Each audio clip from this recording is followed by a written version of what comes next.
പ്രണയത്തിന് പ്രായമുണ്ടോ? ഈ ചോദ്യമാണ് നീ ലോകത്തെ പ്രശസ്തമാക്കുന്നത്. ഇതാ ഒരു കാലങ്ങൾക്കിപ്പുറം വിപ്ലവം തീർത്ത ആദിത്യൻ ജ്യോതിശങ്കരൻ സംവിധാനം ചെയ്ത ഹൃദയപൂർവ്വം ശോഭന എന്ന ഹ്രസ്വചിത്രം ശ്രദ്ധ നേടുകയാണ്. കൗമാരകാലത്ത് നഷ്ടമായ പ്രണയത്തെ വാർദ്ധക്യത്തിൽ വീണ്ടെടുക്കുന്ന ശോഭന, ഗോപാലൻ എന്നിവരാണ് ചിത്രത്തിലെ പ്രധാന കഥാപാത്രങ്ങൾ. കോളേജ് കാലത്തിനിടെ പ്രണയത്തിലാകുന്ന ഗോപാലനും ശോഭനയും സാഹചര്യങ്ങളുടെ സമ്മർദ്ദത്താൽ രണ്ട് വഴിക്ക് പിരിയുന്നു. എന്നാൽ അനേകം വർഷങ്ങൾ കഴിഞ്ഞ് അവർ വീണ്ടും കണ്ടുമുട്ടുന്നതും ഒന്നിക്കാൻ തീരുമാനിക്കുന്നതുമാണ് ഇതിവൃത്തം. ശോഭനയുടെ മകൻ സുരേഷ് അമ്മയുടെ ഈ ബന്ധത്തെ ശക്തമായി എതിർക്കുന്നുണ്ട്. സത്യമുള്ള സ്നേഹമാണെങ്കിൽ കാലം എത്ര കഴിഞ്ഞാലും അതിനൊരു കോട്ടവും തട്ടാതെ മടങ്ങി വരും. സ്നേഹം എന്ന നിശബ്ദ വിപ്ലവത്തിന്റെ ഏറ്റവും പുതിയ നേർക്കാഴ്ചയാണ് ഈ ചിത്രമെന്ന് അണിയർ പ്രവർത്തകർ പറയുന്നു.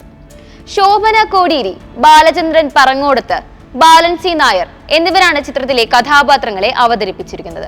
റസൂൽ പൂക്കുട്ടി സംവിധാനം ചെയ്ത ഒറ്റയടക്കം നിരവധി മലയാള സിനിമകളുടെ എഡിറ്ററായ സിയാൻ ശ്രീകാന്താണ് ഹൃദയപൂർവ്വം ശോഭന സന്നിവേശിപ്പിച്ചിരിക്കുന്നത്.